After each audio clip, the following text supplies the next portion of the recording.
Well, today we did it. We did it, boys. We finally got a call booked from a cold DM. Now, I know in like 10 days ago, I was like, yes, we finally did it. But that was actually not true. What I thought was from cold DMs was actually someone who got referred, and I thought that the name was the same as someone that I had reached out to with a cold DM. But with the new strategy, we got the first call booked, which is really cool because like this person is not going to buy. I'm gonna make a swell offer, but just by the way they're talking to me, I can tell like there's so many beliefs I have to break on the way there, and maybe that's just my inability, my lack of skill as a salesman and the sales process and the closing call or whatever. But I don't have high hopes. But my expectation is like the first 50 calls will be trial and error, and then I'll find a groove with it. So this will be call number 3. So like I'm doing the normal thing. What I need though is more calls, and so that's why the bottleneck or the theory of constraints, using the theory of constraints, the biggest constraint right now is acquisition of customers, specifically in the form of booking calls. So tons of people, not tons, tens of people, not even that, maybe 20 people all up have used the lead magnet in one form or another. And the lead, like that part's easy, but then it's like converting the lead magnet into a call is the tricky part. But the problem is I don't have enough people doing the lead magnet, I fear, to warrant that being the bottleneck. I think the bottleneck is in fact just the number of people that are doing the lead magnet, but not so much the lead magnet itself. I don't know, maybe I'm confusing myself even. But I just love talking. I love like talking this through and figuring out, you know, like where what I'm thinking about. I watched a video, narcissistically, I watched one of my videos from like a while back, and I was like, yes, I remember when I was thinking about this, and I almost forgot that I had made a whole video about the topic that I was talking about. So this is super valuable for me because I don't know, it's cool. Like if I'm appreciating it now 5-6 days after the fact, how much more so 2 years? Like these will be the videos that I come back to and I'm like, I remember when I got my first cold DM lead and I was so excited about it. You know? Like that's the stuff that I cherish. Because if you're like me and you go to an old video of yourself or an old photo, like family video, home videos, things like that, you feel it's like so much fun to watch a window into the past. So much fun, especially when it was kind of on the fly and you don't really remember it. It wasn't a big deal. It was kind of it just happened. The video just happened or the photo just happened. And then you're wrenched back into this space in time where it's like, it all connects. It's like it's barely a memory. It's like a dream almost. That's why I like doing this. I love that feeling. I yearn for that feeling. Maybe because I see the consistent progress and results, you know, like the change, the trajectory change and growth as a person. And so for me, it's like, wow, look how far we've come. Or you have like a nostalgia for the past and you see it for what it is in like the videos. And you're like, it wasn't as big or it wasn't as cool or it was as cool as what I remembered. But that's neither here nor there. The first cold DM call has been booked using the new strategy, which right now the data is 200 reach outs for one call booked, which is infinitely better than it was before, which was 2,000, 3,000 reach outs for one call booked.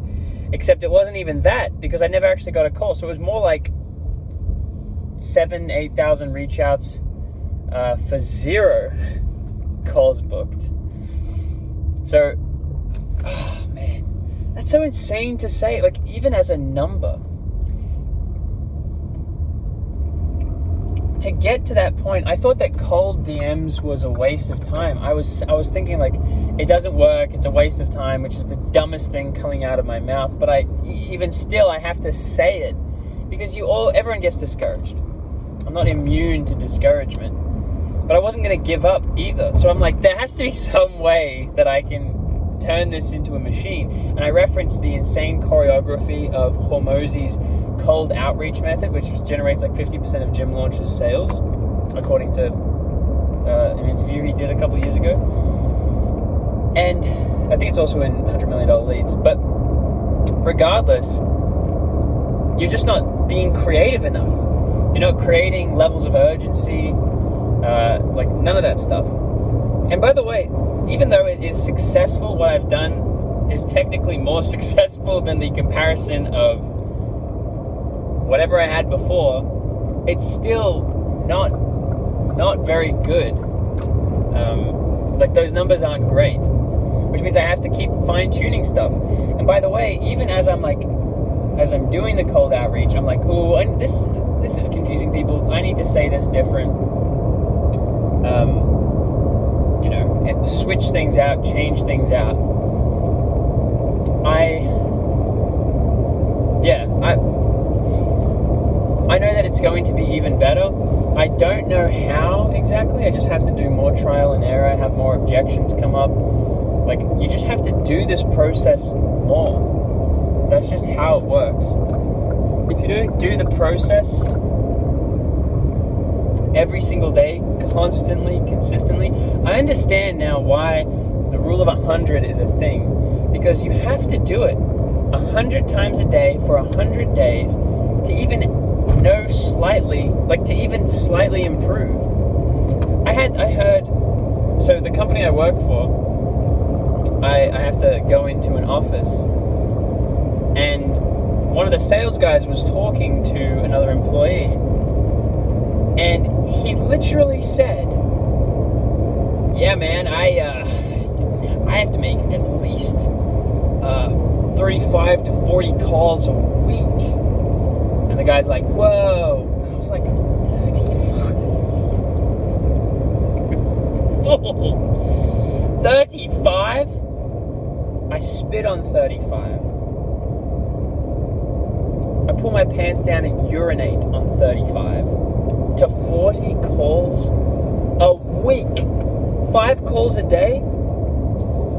My brother in Christ, that is not much at all. Now, unless these are high quality leads with, like, like the district attorneys of Tennessee, and you have to, but it's not, by the way. But if it was, you're reaching out to all 40 of them, then it's like, okay, you can only spam them so much. But even then, I wouldn't call them. I'd be like, handwritten card. I would try and like send them something. I would like get into the network. There's just so many different things. So that was surprising to me. I was like, how do you expect to do well if you have such a small amount of reach outs? But anyways, the thing that I'm battling with right now is I'm splitting up my cold outreach between Twitter and Instagram. Instagram is the one that yielded the reach outs. And so technically, if I didn't do any reach outs today, it would actually be 100 reach outs for one call booked, which is better by 50% than 200 reach outs for one call booked. But I did all my other reach outs this morning on X or Twitter, and it didn't. I got 3 people respond back. And one of them was like, hey, I'd love to do it, but I'm unsure. And I'm like, yeah, okay. So, yeah, the Instagram is definitely the best space. The problem is that Instagram knows what I'm doing, I guess, and is like consistently blocking me because I guess the content I put out isn't proportionate to the amount of reach outs that I'm doing, and maybe I don't space them out. But the problem is I can't space them out in the way that I'm trying to because I'm like, I only have set times where I can like start talking to people. So yeah, it's a difficult thing to balance because I just really want to do reach outs just purely on Instagram, and if I could do 100 every day, that would yield really strong returns. But I'm having to yo-yo between the two. But I have like 2 days of data, so that's not much at all. So I'm going to do a lot more thinking, a lot more doing this. Like, we're on day, what is this, 17, 18? I think it's day 17 of this. So I have 80 plus days left, and that's just doing the rule of 100. Like, I'm going to do this for 2 years. So 2 years, 5 years, 10 years. I'm going to do this until it works. This is unrelated, but I'm hoping to... I had put so much money into crypto before, like when it was at the peak last time, and now it's resurging. So I'm kind of hoping that as sort of hitting some strides in the business, that crypto takes off, and then I can use all that money in excess to quit my job earlier, so I can just get out of the 9 to 5 as quickly as possible and just put all my efforts. I would love to work 15-hour days on the business, but instead I have this weird divided attention, only working like in the wee small hours of the morning, and I'm not actually doing the work consistently, like without any breaks. But if I could do that, if I could work consistently, I think just the productivity, the focus, everything would improve drastically. It's just difficult with my current setup, especially being a father of 2 and a husband. I'm already sacrificing a lot of that stuff, and I don't like sacrificing that. But it will get... This is the hardest it will ever be that I can see, where I have no money, I have no time, I have no leverage. This is the hardest. Like, surely it will get easier. Maybe the temptation to continue to work will increase, and that will get more difficult, because as I'm seeing more results, I'm like, I want to work harder and I want to do less of the other stuff. But if I'm working harder and the results are coming, then I'll have money that I can distribute to help ease the burden of like food or looking after children. Like, can I retire the grandmother for like 1 week or for 2 days a week? You know what I mean? So that would be easier, because then everyone would be less stressed and could provide more. But I feel like this is the toughest it's going to be.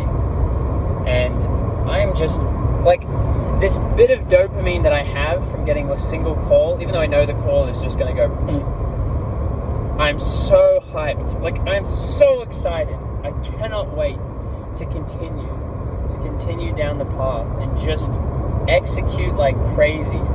Because if the lever is 100 reach outs to 1 call, I'm gonna pump that thing until I'm dead. Now, I'm getting handicapped by Instagram, which sucks. So maybe there's some ways around it that I have to try and do. But one thing at a time. Very exciting stuff.